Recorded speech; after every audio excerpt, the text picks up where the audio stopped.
Merci Baï. Bon, ici on se tutoie en fait. Hein. Ici, effectivement, on s'appelle de temps en temps Monsieur le ministre et Monsieur le parlementaire, mais en réalité, je veux dire, dès que la porte est fermée, on est entre nous. On est 300 aujourd'hui dans cette salle. On a fermé les comptes il y a maintenant 4 ou 5 jours. Et je pense franchement, dans cette belle salle qui nous rappelle tellement de souvenirs, le fait de se retrouver à 300 en octobre 2021, avec une atmosphère et une envie comme celle-là, franchement, moi j'aurais acheté ça il y a 1 an ou il y a 2 ans.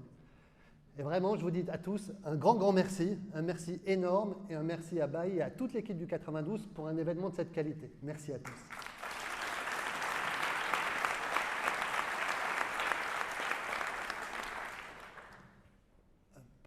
Parce qu'en fait, c'est très sympa d'avoir choisi la circonscription numéro 8,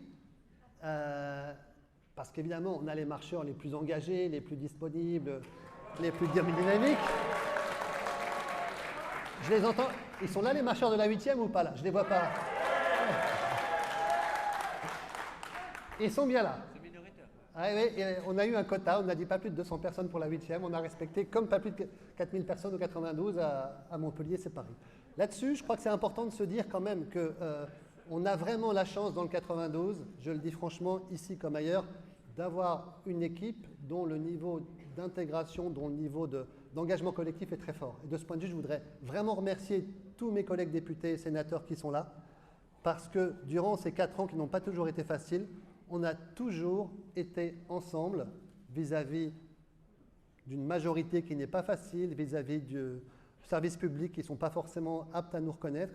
Voilà, on a toujours été ensemble pour faire exister le mouvement, quelles que soient les circonstances. Et c'est très important parce que ça commence à créer de la reconnaissance. Tout à l'heure, vous aviez 3 maires avec nous, 3 maires globalement qui ont une histoire de partenariat avec notre mouvement.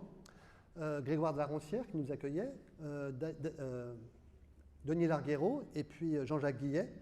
Il aurait pu en avoir 5. 2 n'ont pas pu être présents pour d'autres raisons.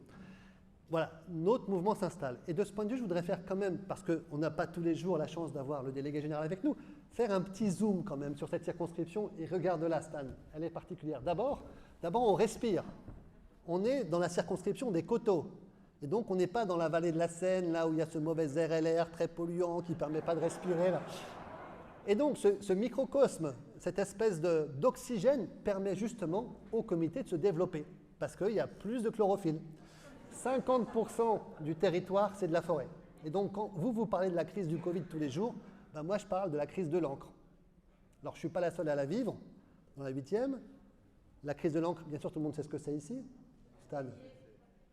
C'est pour signer les contrats. C'est les châtaigniers, c'est la crise des châtaigniers. Voilà, donc on est dans des crises un peu particulières, on est dans un environnement particulier et on a fait un pari depuis le début de faire confiance pour responsabiliser les comités et leurs adhérents pour s'implanter localement. Et le choix qu'on a fait, et je le dis parce qu'il aura quelques conséquences à en tirer, c'est qu'on a décidé de façon soit explicite, soit implicite, à travers le débat local, et sans rien décider depuis, je dirais, le sommet, de créer les conditions d'accord dans des majorités de contribution. Et tout à l'heure, Pascal l'a dit, tout à l'heure aussi Philippe l'a dit, nous avons réussi à travers ce dispositif, regardez le résultat, à être, on ne voit pas très bien les élus, hein, 45 élus, c'est-à-dire que nous sommes la première force politique dans chacune des 6 communes de la circonscription.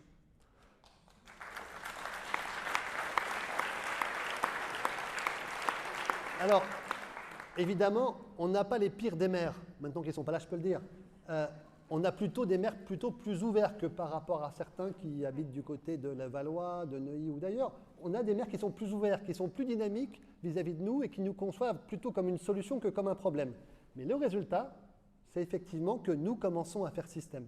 45 élus, ça veut dire que sur tous les sujets, il y a des gens, 19 adjoints, plusieurs conseillers communautaires, sur tous les sujets, on a des gens qui sont là, qui peuvent faire système, qui peuvent travailler ensemble. Et ça commence vraiment à se voir, à se sentir.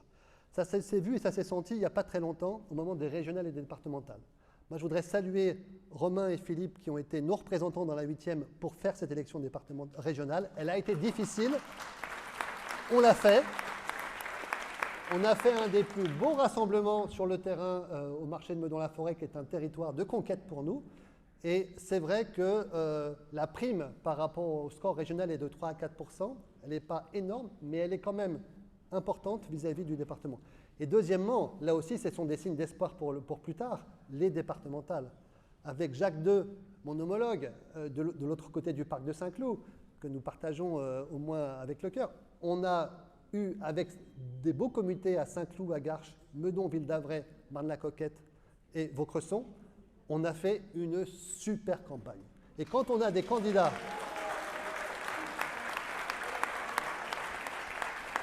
Et quand on a des candidats qui représentent quelque chose dans l'espace public, qui représentent une implantation, ça donne quoi? Eh bien, ça donne pour Julien 45% des voix à Ville-d'Avray. Bravo Julien. Et voilà. Et ça donne aussi pour Camenne 36% des voix à Vaucresson. C'est quelque chose.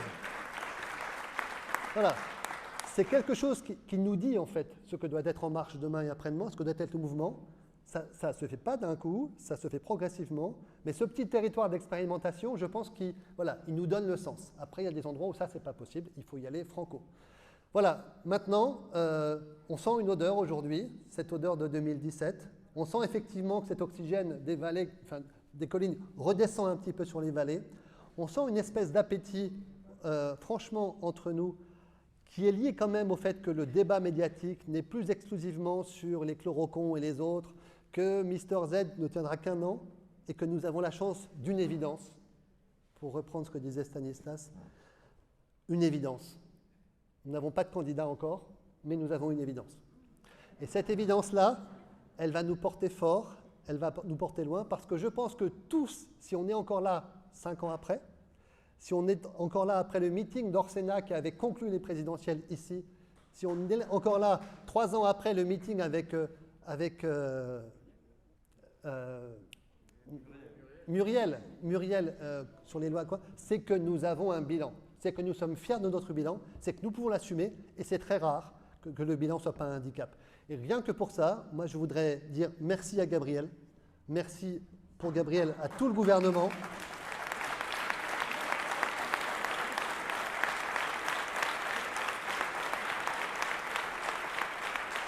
Parce que, franchement, le savoir-faire, c'est bien, mais le faire savoir, c'est encore mieux.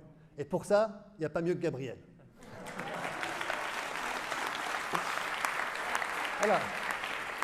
Bon, j'ai été beaucoup trop long, mais bon, c'est le jeu. Voilà, je passe la parole maintenant à notre délégué général. Merci à tous.